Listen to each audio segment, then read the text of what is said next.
حضرت بایزید بستامی کہتے ہیں کہ میں نے اپنی ماں کے آگے ہاتھ جوڑے، میں نے کہا امی تجھے راضی کروں یا رب کو راضی کروں؟ تو اپنے حق مجھے معاف کر دے، اللہ کو میں راضی کر لیتا ہوں۔ ماں نے کہا جاؤ پتر میں اجازت دیتی ہوں۔ گئے جنگلوں میں ذکر و فکر میں لگے رہے، تنہائی میں اس کو یاد کرتے رہے، دن رات ذکر کے چراغ روشن رکھے۔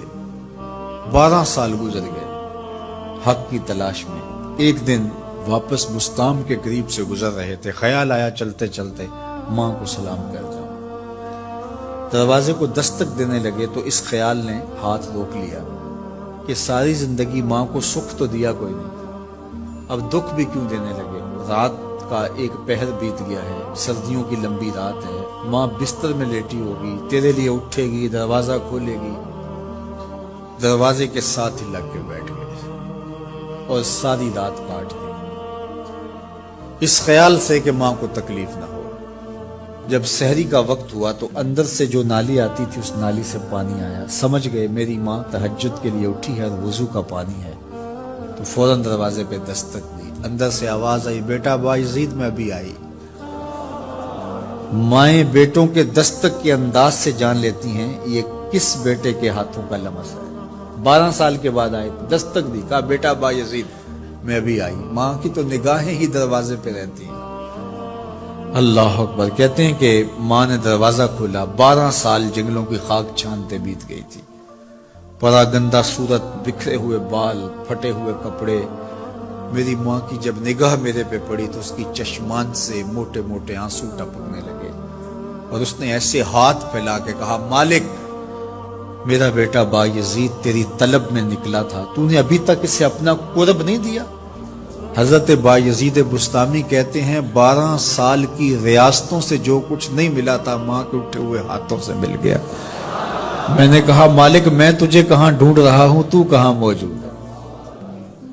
تو ماں باپ کی رضا اللہ کی رضا کا دروازہ کھولتی ہے۔ جن لوگوں کے ماں باپ ناراض ہیں اور وہ جا کے پیر صاحب کی خدمت کرتے ہیں اور میاں ماں کے قدم چومو، باپ کی ٹانگیں دباؤ، ان کی خدمت کرو، تمہارے پہلے مرشد وہ ہیں، ان کو راضی کرو، پھر کسی شیخ کامل کی صحبت میں آنا، دیکھو کیسے دل کی بند کھڑکیاں کھلتی ہیں۔ ایک مرشد تو ناراض کر آئے اور دوسرے مرشد سے تمہیں کیا ملے گا؟ تو راستہ یہیں سے کھلے گا۔ والدین کو کبھی ناراض نہ کرو، والدین کو کبھی دکھ نہ دو، والدین کو کبھی تکلیف نہ پہنچاؤ، اور والدین کو بھی چاہیے کہ اپنی اولاد کو اپنا نافرمان نہ بنائے۔ ایک بزرگ فرماتے ہیں کہ مجھے برابر 30 سال ہو گئے ہیں کہ میں اپنی اولاد کو کوئی حکم ہی نہیں دیا، کوئی حکم نہیں دیا۔ کوئی چیز مجھے چاہیے بھی ہوتی ہے تو میں بصیغہ امر نہیں کہتا، بلکہ ایسے ہی بات کرتا ہوں۔ پانی چاہیے تو یہ نہیں کہتا بیٹا پانی لے کر آؤ، میں ویسے کہتا ہوں پیاس لگی ہوئی ہے، تو اگر وہ سمجھ جائے اور وہ خود لے آئے تو اچھی بات ہے، لیکن اگر وہ نہ لائے تو میں نے اس کو حکم ہی نہیں دیا، امر ہی نہیں کیا، تو اس امر کی مخالفت ہی لازم نہیں آئے گی۔ تو کہا 30 سال برابر گزر گئے ہیں، میں نے اپنی اولاد کو حکم نہیں دیا کہ کہیں وہ میری نافرمان نہ ہو جائے، کیونکہ اگر وہ نافرمان ہو گئی پلے کچھ نہیں رہے گا۔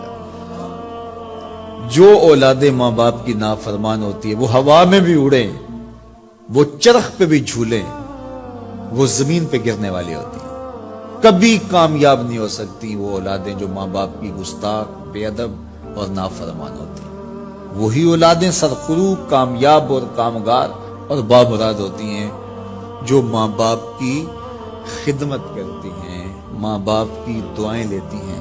وہ ایک بچہ ماں باپ کے پاؤں دبا رہا تھا، تو ایک بچہ ایک بر اعظم میں، دوسرے بر اعظم میں، تیسرے بر اعظم میں بڑے بڑے کاروبار کر رہا تھا۔